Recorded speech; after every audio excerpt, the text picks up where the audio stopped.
yourself what makes a country strong. Good question. How we've traveled so far on a road that was so long. Here's the answer. Oh, it's happened lots of everything we need. It's happened milk and vegetables and corn for the feed. It's happened cattle for the meat we eat. But it takes more than that to make It's the finest of machinery and the power to work the land. The finest kind of man to do the job at hand. It's the freedom to sow. It's the freedom to travel where a man may want to go. That's what it's. an active partner in America's biggest business, farming. His success is based on a simple formula. Power means production. More power means more production. He takes his power for granted. It's always there when he needs it. Hard to imagine doing without it. But it wasn't always there, and struggled to make the land and nature work for him.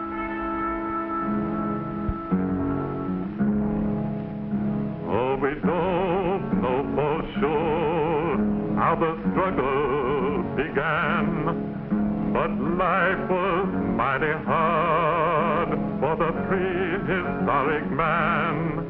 He had to feed himself and his family somewhere.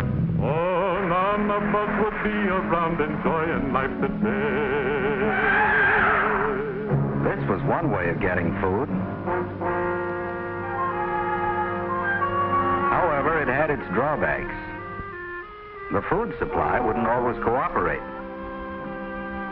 It was often a long time between meals.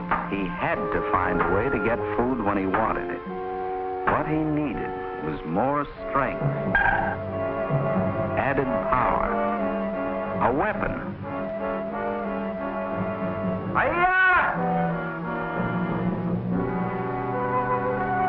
But even in those days, there were scoffers, people with 1,000 ways of saying no.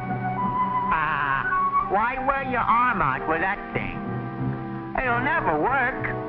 There's only one way to get meat.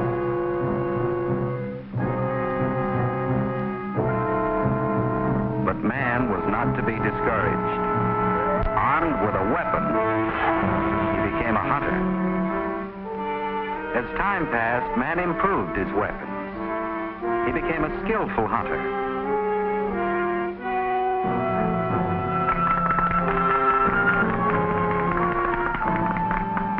Too skillful. Animals became scarce. To stay alive, man had to migrate from place to place, always on the move. Not the sort of life a man would choose, but if he was to go on eating, he had to keep following the food supply.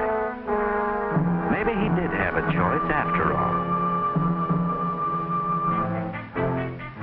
Yes, he saw the chance to have a permanent home.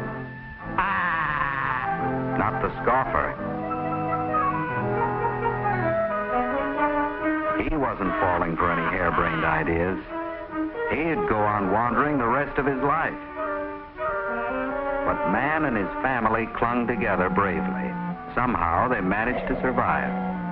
When spring came, their courage was rewarded.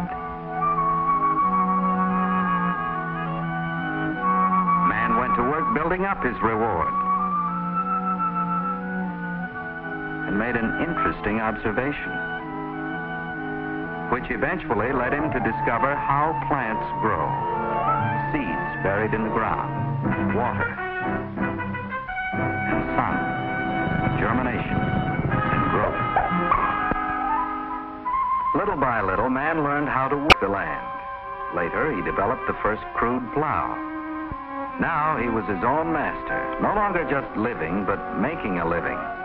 Man had become a farmer. He passed the biggest barriers of that early day with many a road to hoe as yet, but he was on his way. He had freedom to sow, to expand and to grow, and the man on the land knew where he was going to go. With a dependable food supply, population increased. Families began living together in communities. These were the beginnings of civilization. some men developed other skills. Trading began. The best farmer got the best of the trade, which encouraged him to produce more and better crops. But there was a limit to what he could produce with the available power. This led to another great discovery.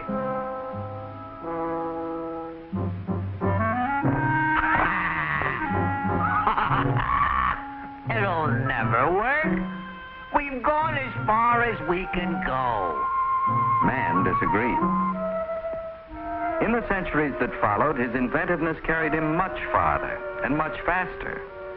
He traded with other communities, with other nations. Wherever man brought abundance from the land and was free to trade, civilization advanced. Early civilizations arose and were succeeded by others. One of the greatest was the Roman Empire. When Rome fell, Europe entered the Dark Ages. Law and order gave way to force of arms. To survive, farmers had to buy protection from local warlords. The price was their freedom.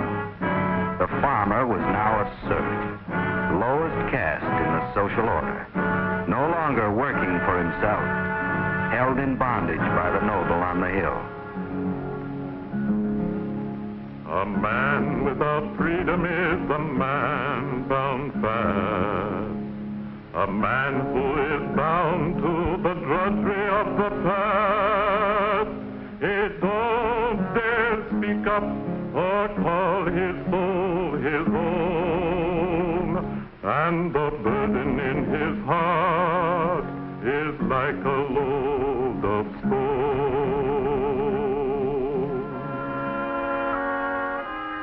For centuries, there was almost no change in the farmer's way of life. And yet, man kept alive the dream of freedom. Finally, word came of a new world where a man could be his own master. Many traveled the long road to freedom. It meant going back for a time to a primitive, dangerous life. But here they were free to speak, think, and worship as they wished. Here man had a chance to grow and get ahead, an opportunity that shaped the future of the American farmer. When his freedom was threatened, he refused to knuckle under. He liked his independence and he wanted to be free, but they told him to be loyal to a land across the sea. So he wrote a declaration, then defied them all. He oiled his gun and waited for the trumpet to call. That's what it takes to make a country strong. A man on the land who knows the right from the wrong. There were scoffers in America, too. Hey, why do you want independence? Why don't you just do what they tell you? The man at Concord chose independence. He fought and won. It was his land and worth fighting for. A land with a promise. For many a farmer, the promise led him off over the horizon. He kept pushing the boundaries westward as population increased. More people meant more mouths to feed, more land to feed them. The farmer needed more power, horsepower, horse-drawn machinery. Still, it wasn't enough. He doubled, tripled, quadrupled the horsepower, until feeding his work animals took a large part of his land, labor, and time. His whole life was a race against time.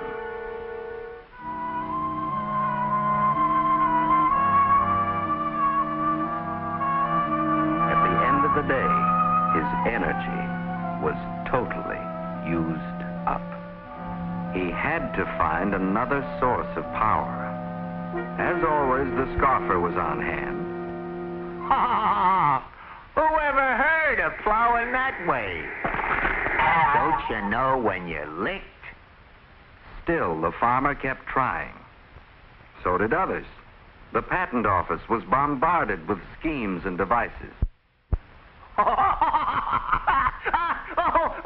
World's full of lunatics. You take those fellas over in Pennsylvania, punching a hole in the ground to get oil. Well, what good is it? They can burn it in a lamp, but that's all. They think that thing will run on oil?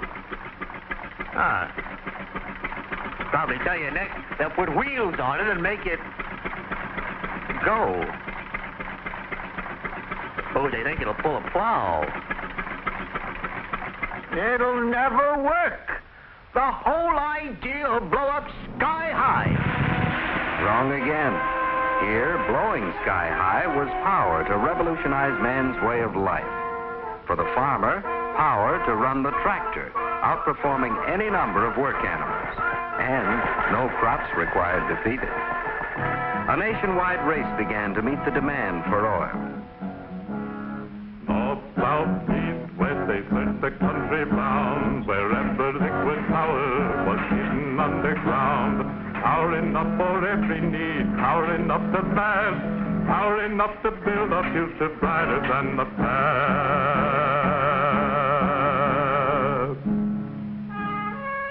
Hundreds of companies were formed, little and big, all competing for a share of the business. Machine manufacturers were also in competition to build cheaper, more efficient tractors and other kinds of farm machinery. Petroleum-powered vehicles of all sorts. Trucks to haul farm products to market on roads converted from dust to asphalt by petroleum. As farms became more mechanized, more and more farm products flowed to market. Farmers cultivated many times more land, raised many times more crops per man acre than ever before. And over the years, everyone has shared in the benefits.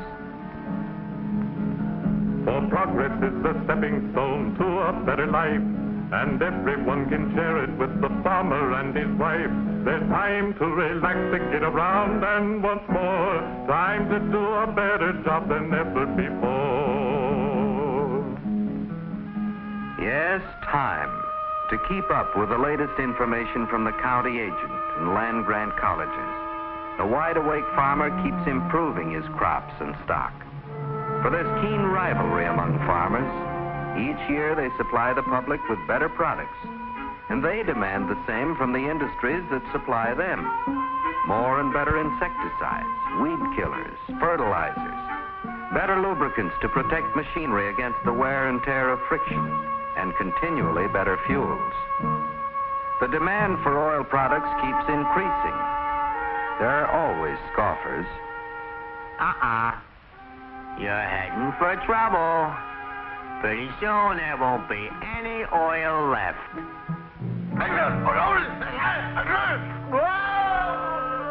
Wrong again. New techniques are even bringing old wells back to life. New fields are being opened up all over the world. New drilling methods to tap oil pools miles underground. Better refining. New techniques to conserve every drop of oil. As it has in the past, America's oil industry, made up of thousands of will continue to supply the power we need. Power for the farmer to accomplish a job that's now worldwide in scope. For today, American food reaches half to his linked with us. The farmer has come a long way in his struggle to make the land and nature work for him. But tomorrow promises even greater abundance. Abundance created by the free American man on the land in partnership with American industry and its power. Together, they will work to ensure our strength and preserve our climate of freedom. You cultivate your freedom like you cultivate your land. You guard against its enemies on each and every hand. You keep yourself awake and you're ready to fight, to sacrifice the things you have for what you know is right. That's what it takes to make a country strong, a man on the land who knows the right.